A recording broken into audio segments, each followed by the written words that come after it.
Hey guys, here again with Clarky. It's been a couple of weeks, or 4, 5, something like that, since we last sort of caught up. I think it was just after you last saw the surgeon, around about that time you're going back to work.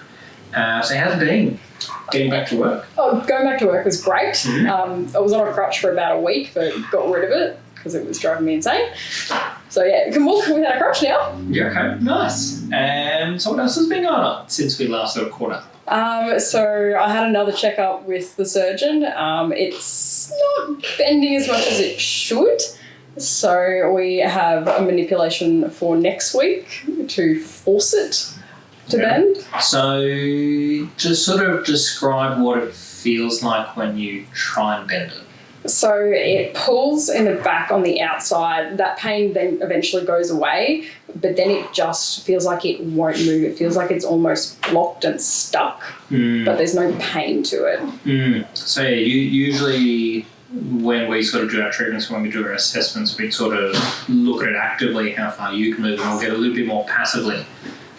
Would you say that the same sensation of you moving it versus me moving it? Is it the same? It's almost identical, but not always. Like, it's just, I know where that pain point is, so I react to it more quickly than you react to me yelling. Yeah. So I'm a little bit more gentle. And then extension, what's going on with that? I think it's going okay. It extends when I want it to. So if I've been at work all day on my feet, it is a little bit bent. But if I sit down and stretch it, it does eventually stretch back out to not completely straight, but it feels straight. So on today's assessment, we were 4 degrees off full extension at the start. And then we finished up just shy of full extension.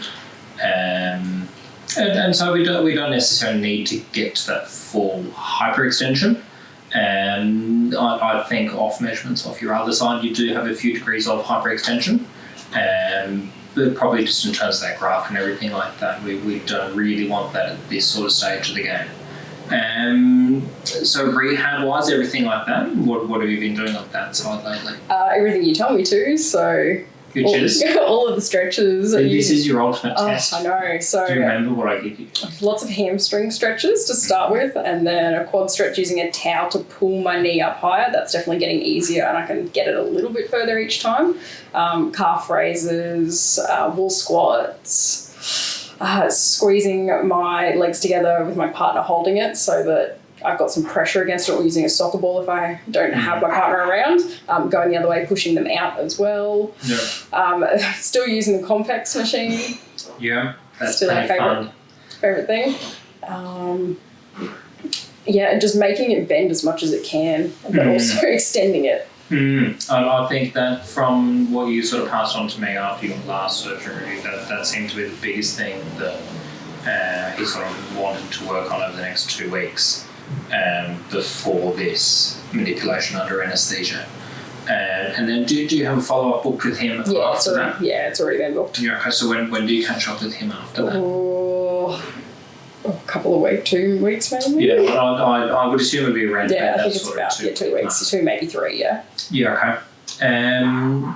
So what did he mention what his goals are with the manipulation? To make it bend. Does he have a range that he wants it to So he said I didn't have to have the manipulation if we could get it from 0 to 125.